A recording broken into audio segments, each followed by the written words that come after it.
দালালদের মাধ্যমে লিবিয়ায় গিয়ে নির্মম নির্যাতনের শিকার হন রাজশাহীর বাগমারা উপজেলার বীরকুচ্ছা গ্রামের দুই যুবক। নির্যাতনের সময় মুঠোফোনে ধারণকৃত এসব দৃশ্য দেখিয়ে পরিবারের কাছ থেকে হাতিয়ে নেওয়া হয় ৫ লাখ টাকা।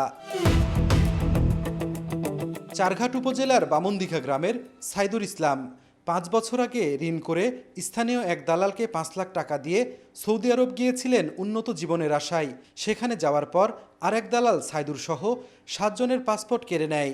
এরপর সৌদি পুলিশ তাদেরকে ১ মাস জেলে আটক রাখার পর বাংলাদেশে পাঠিয়ে দেন। আমি ইব্রাহিম মোল্লার হাত ধরে সৌদি আরব যাই। সৌদি আরব ৫ লাখ টাকা দিয়ে গেছি, যার পরে ওই দেশে আকামা টাকামা নিয়ে ওই দেশে দালাল পালাইছে। এখন আমি বাংলাদেশে যে আসার পরে ওই দেশে জেল টেল খাইটি ১ মাস জেল থাকি, এই দেশে এসে রিক্সা চালা খাচ্ছি। তার মতো অনেকেই আছে হাজারো স্বপ্ন নিয়ে ভিটেমাটি ও জমিজমা বিক্রি করে পাড়ি জমিয়েছিলেন সৌদি আরব, কুয়েত, বাহরাইন, মালয়েশিয়া, কম্বোডিয়া সহ বিভিন্ন দেশে। দালালরা নানা প্রলোভন দেখিয়ে তাদের কাছ থেকে লাখ লাখ টাকা হাতিয়ে নিয়ে কখনো ট্যুরিস্ট ভিসায়, কখনো চোরাই পথে পাঠায় ইউরোপের বিভিন্ন দেশে। কাজের চুক্তিপত্র ও বৈধ কাগজপত্র না থাকায় কয়েক মাস পর দালালদের আবার টাকা দিয়ে দেশে ফিরতে হচ্ছে শূন্য হাতে। অনেকে টাকা দিয়েও বিদেশে যেতে পারেনি। এ নিয়ে মামলা করেও কোনো সমাধান পাচ্ছেন না ভুক্তভোগীরা। ছেলে আছে বিদেশ, তার কাছে হুমকি দিছে, তোমার আব্বা এরকম করতেছে, আমি শুলান মারা দেবো, আমি সেই প্লেয়ার, আমার কি মনে করেছো, চুল কাটছে, চুলকানি মারা দেবো, এরকমভাবে ভয়ভীত দেখায়। রাত্রে বাড়ি দিছে আগুন লেগে। আমার ছেলেকে বিদেশ পাঠাবো, উনি বললো যে আমার মাধ্যমে পাঠাও, কোনো সমস্যা হবে না, আমি কাজ ১ নম্বর দিব, সঙ্গে সুদের উপর ধার করে ছেলে পাঠা দিছি। পাঠা দেওয়ার পরে বললো যে আর ২৫,০০০ টাকা ছেলে দিও, তাও দিলাম।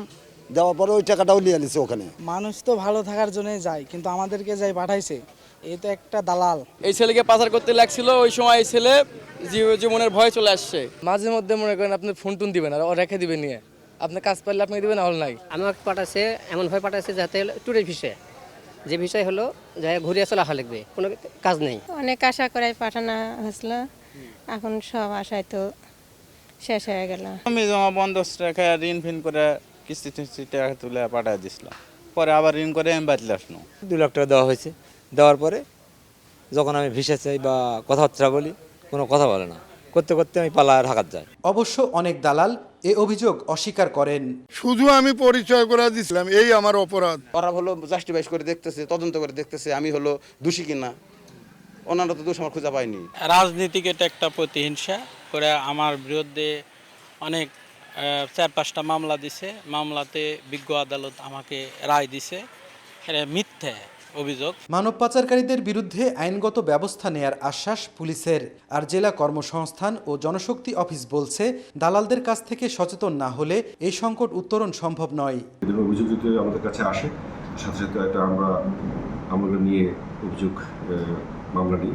যারা আসামি যদি দেশে থাকে তাদেরকে গ্রেফতার করার ব্যবস্থা করি, এবং অনেক সময় ভিকটিম দেশের বাইরে থাকে, তাদেরকে উদ্ধারের জন্য আমরা পররাষ্ট্র মন্ত্রণালয়ের মাধ্যমে চিঠি প্রেরণ করি। কর্মী না বোঝে ভিসা, না বোঝে ওয়ার্ক পারমিট, চুক্তিপত্র না বোঝে, মানে মাঠ পর্যায়ের মানুষ, আমরা অফিসিয়াল মানুষ, অনেক কিছু আমরাও বুঝি না, কিন্তু তারা তো এগুলো বোধগম্য নয়। এগুলোদেরকে জানানোটা খুব ইম্পর্টেন্ট। পাবলিককে সচেতন হতে হবে। আপনি যদি ভালো পথে চলতে চান, আমার মনে হয় যে আপনাকে সহজে কেউ বাঁকা পথে নিতে পারবে না। গত ৬ মাসে রাজশাহীতে মানব পাচারের অভিযোগে ৩০ জনের বিরুদ্ধে ১৪টি মামলা করা হয়েছে। এসব মামলায় কারাগারে আছে ১১ আসামি। সাইফুর রহমান রকি, সময় সংবাদ, রাজশাহী।